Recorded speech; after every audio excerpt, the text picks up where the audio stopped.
At my husband's funeral, no one came but me. My children chose parties over their father's goodbye. The church smelled of damp stone and lilies left too long in water. I stood alone at the front pew, clutching a single white rose, its stem wrapped in black ribbon. The casket was closed.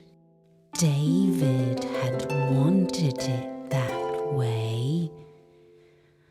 No one needs to see me like that, he'd said the night before the stroke took the words from his mouth forever.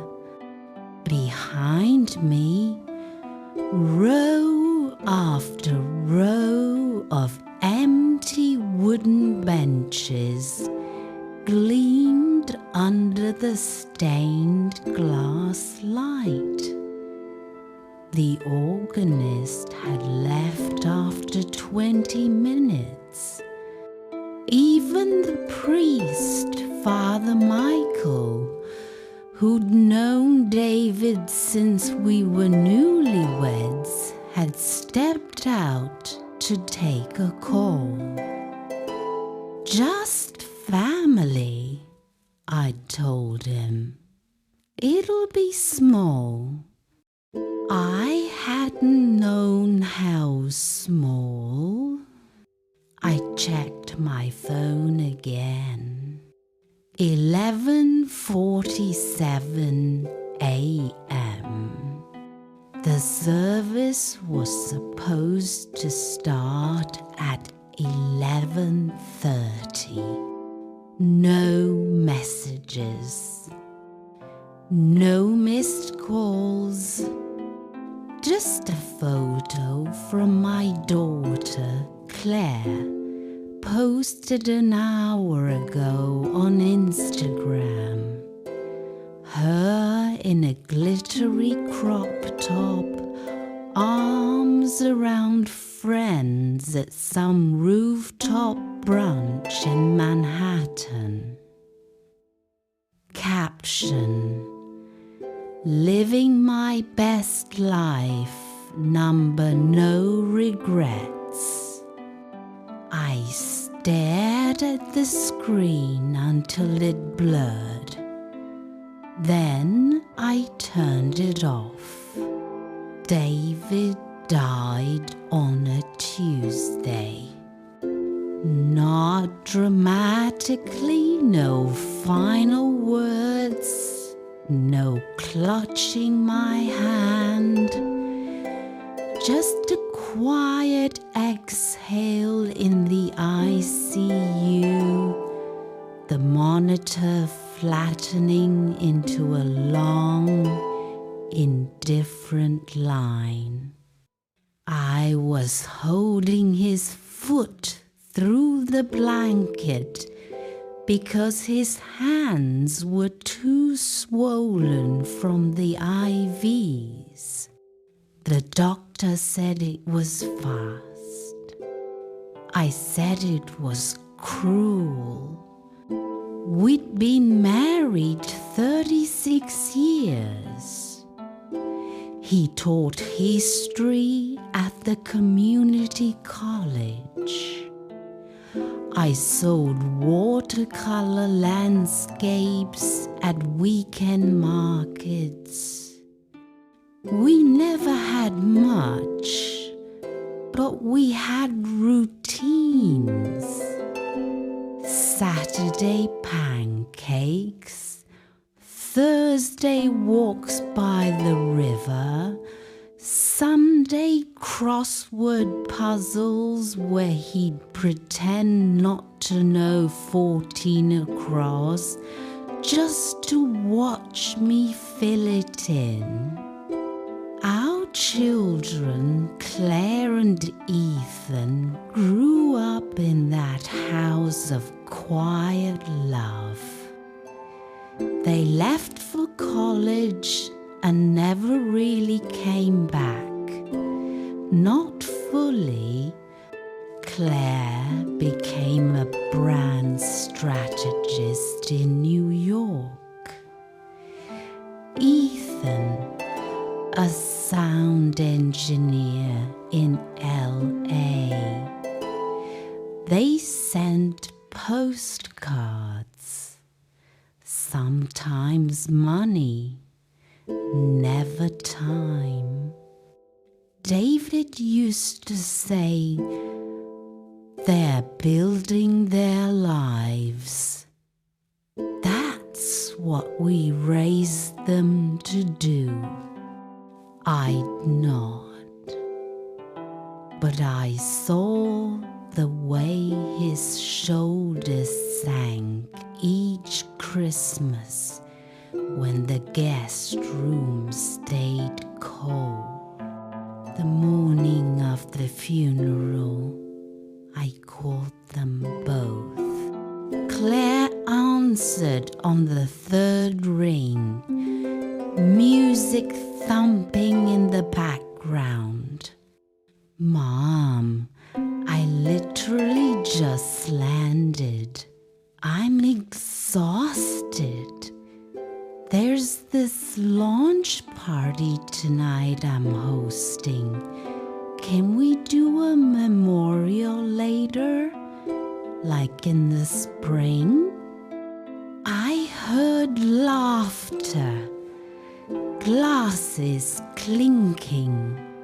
Claire, it's your father's funeral. A pause. Then, I know. I'm sorry. I can't. I'll send flowers. She hung up before I could say the flowers were already here. Ethan didn't answer at all. His voicemail was full. Later, I saw his story. Him on a yacht, sunglasses on, caption, chasing sunsets and good vibes only, number grateful. I sat on the kitchen floor and cried until the dog nudged my hand with his wet nose. Now, in the empty church, I laid the rose on the casket. The petals trembled in the draft from the old vents. Father Michael returned, clearing his throat softly. Elizabeth, we can wait a little longer if you'd like. I shook my head. They're not coming. He didn't argue. He'd seen the guest book. One signature.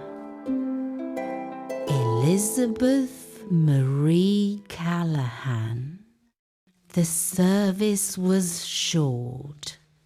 A psalm. A prayer. I read a poem David loved. The road not taken, my voice cracking on, two roads diverged. When it ended, the silence pressed against my eardrums. I expected to feel rage. Instead, I felt hollow. like someone had scooped out my ribs and left the shell. Afterward, I drove to the cemetery alone. The groundskeeper helped lower the casket. I threw the first handful of dirt. It sounded like rain on a tin roof. On the way home, I stopped at the grocery store.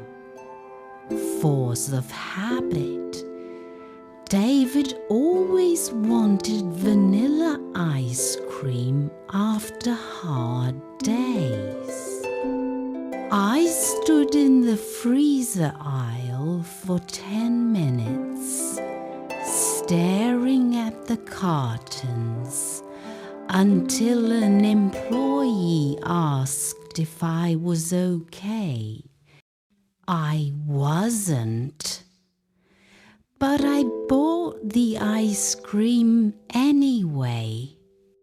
That night, I sat at the kitchen table with the dog, Max, asleep on my feet. The house was too quiet. I opened David's laptop. He'd left it unlocked. His email was still open. There was a draft he'd never sent to Claire and Ethan, dated 3 weeks before the stroke. Kids, your mom thinks I'm asleep, but I can't stop thinking about how fast you're both moving. I get it. The world's big and loud and you're young. But I need you to hear this while I still can. I'm proud of you, always. But pride isn't the same as presence. One day, I won't be here to answer the phone at 2 a.m. when you're drunk and need to talk. One day, your mom will be alone in this house with nothing but echoes. Come home, not for me, for her, for the version of yourselves that still remembers how to sit still. Love, Dad. He'd never hit send. I closed the laptop and cried again. Not for David, he was beyond tears now, but for the man who'd spent his life teaching children about the past, only to watch his own become strangers to it. 2 days,